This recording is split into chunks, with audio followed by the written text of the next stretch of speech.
Hello everyone, అందరికీ నమస్తే. నేను సుపర్ణ ఫ్లవర్స్‌కి అందరికీ స్వాగతం.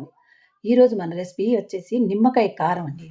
నిమ్మకాయ కారం నోట్లో అలా తగలగానే నోటిలోని లాలాజలం ఊరటమే కాదు, శరీరంలో నవనాడులు కూడా స్పందిస్తాయి. అంత రుచిగా ఉంటుంది. మన నోటికి హితవుగా లేదు, ఆకలేయట్లేదు, ఏమి తినబుద్ధి కావట్లేదంటారు చూడండి. అలాంటి వాళ్ళకి కనుక 2 ముద్దలు పెట్టారంటే చుర్ర చుర్ర ఆకలేయటమే కాదు, కమ్మగా కడుపు నిండా తినగలుగుతారు దీనితోటి.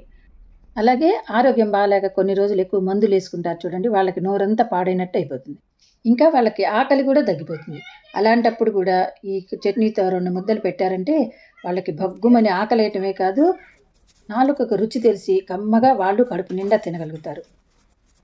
ఖర్చు తక్కువ, రుచి ఎక్కువ. చాలా ఈజీగా కూడా చేసుకోవచ్చు నిమిషాల్లో. ఈ నిమ్మకాయల్ని నేను 4 తీసుకున్నాను. మీకు ఒక 6, 6 తీసుకోండి. ఎందుకంటే ఇవి కొంచెం పెద్దగా ఉంటాయి. ఫారిన్ కంట్రీస్‌లో నిమ్మకాయలు సీడ్‌లెస్ ఉంటాయి. కొంచెం సైజు పెద్దగా ఉంటాయి కాబట్టి ఒక 4 తీసుకున్నాను నేను. ఒక 5, 6 తీసుకోండి మీరు. వీటిని ఇలా కట్ చేసి వీటిలో గింజలు ఉంటే మాత్రం అన్నీ తీసేయండి. తీసేసి వీటిని ఇలా పిండుకోవాలి నిమ్మకాయల్ని. మనం మామూలుగా ఫిల్టర్ చేస్తాం కదా! అంటే ప్రెస్ చేసి రసం తీసుకుంటాం. అలా తీస్తే ఏమవుతుందంటే మనకి ముత్యాలు రావు. అందులో ఉంటాయి చూడండి, ఇవి రావు. ఇవి టేస్ట్ అంతా వీటిలోనే ఉంటుందండి. అందుకని ఇలా తీసుకున్నామంటే మనం ఈ ముత్యాలన్నిటిని కలెక్ట్ చేసుకోగలుగుతాం. వాటి వల్ల మంచి రుచి వస్తుంది. అందుకని ఇలా తీసాననమాట. ఈ డిప్పలు కూడా పడేయాల్సిన పని లేదండి. వీటిలో రాహుకాలంలో కనుక దీపాలు వెలిగిస్తే చాలా మంచిదట. లేదంటే మనం స్నానం చేస్తుంటాం కదా! ఆ వేడి నీళ్ళలో 2 డిప్పలు వేసుకున్నామంటే నీటిలో మంచి స్మెల్ వస్తుంది. మనకి దురదలు అలాంటివి రాకుండా ఉంటాయి. ఇంకా వీటిని కనుక ఎండబెట్టి పౌడర్ చేసి తలకి అప్లై చేసిన, ఒంటికి పౌడర్‌లో కలిపి రాసుకున్న చక్కగా మన శరీరం నిగారింపుగా ఉంటుంది. తలలో అయితే చుండ్రు అలాంటివన్నీ పోయి జుట్టు నిగనిగలాడుతూ వస్తుంది. అందుకని వాటిని పారేయక్కర్లేదు. చక్కగా ఈ మూడిట్లో ఏదో ఒక రకంగా ఉపయోగించుకోవచ్చు వాటిని.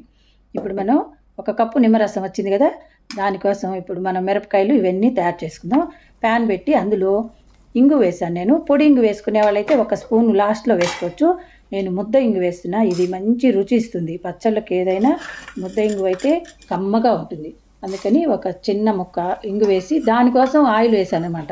లేకపోతే ఈ పచ్చడికి అసలు ఆయిల్‌తో పనే లేదు. ఇంగు కొంచెం పొంగి తెల్లగా వస్తుంది చూడండి. అప్పుడు ఒక పావు స్పూను పచ్చిశనగపప్పు, పావు స్పూను మినపప్పు వేసి, మెంతులు మాత్రం ఒక స్పూన్ వేయాలండి. ఆవాలు కూడా ఒక స్పూన్ వేయాలి. ఈ 2 పొడే మంచి రుచి ఇస్తుంది చట్నీకి.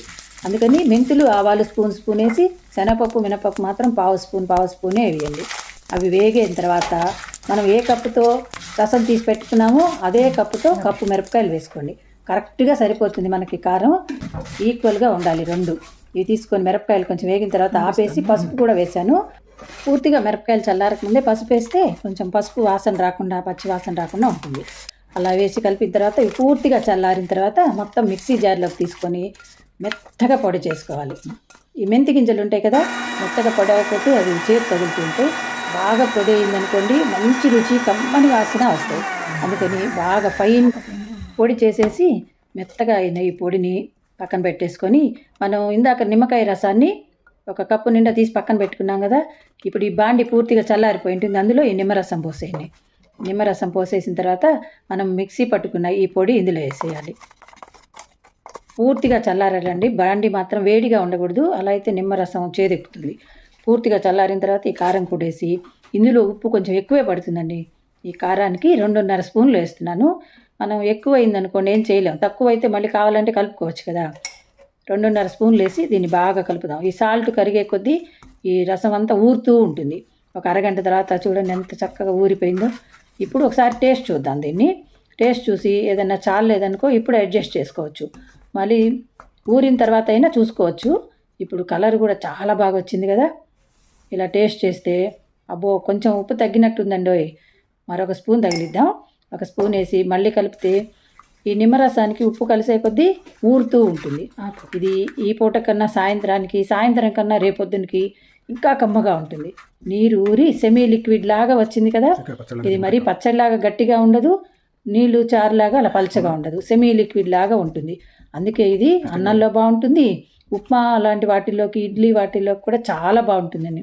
ఇది మనం ఒక నెల రోజుల పాటు నిల్వ ఉంచుకోవచ్చు కూడా. చక్కగా కప్పులో పోసేసుకొని బయట ఉంటే వారం 10 రోజులు ఉంటుంది. ఫ్రిడ్జ్‌లో పెట్టుకున్నాం అనుకోండి నెల పాటు ఉంటుంది. మనం ఎప్పుడైనా బయట ఊర్లకి ఎలా వెళ్ళినప్పుడు ఫుడ్ దొరకదు అనుకున్నప్పుడు ఇది ఒక బాటిల్లో తీసుకెళ్ళామనుకోండి, చక్కగా కుక్కర్‌లో ఒక అన్నం వండుకొని ఈ పచ్చడితోటి కడుపు నిండా తినేయొచ్చండి. ఇందులో సి విటమిన్ అనేది ఎక్కువగా ఉంటుంది కాబట్టి మన శరీరానికి మంచి రక్షణ కూడా ఇస్తుంది. ఇన్ని రకాల లాభాలు, ఇంత కమ్మగా ఉండే చట్నీ మీకు నచ్చిందా? ట్రై చేస్తారా? ఈ వీడియో నచ్చితే లైక్ చేయండి, కామెంట్ చేయండి, సబ్స్క్రైబ్ తప్పకుండా చేసి బెల్ ఐకాన్ నొక్కటం అస్సలు మర్చిపోవద్దు. Bye bye. మరో మంచి వీడియోలో మళ్ళీ కలుద్దాం.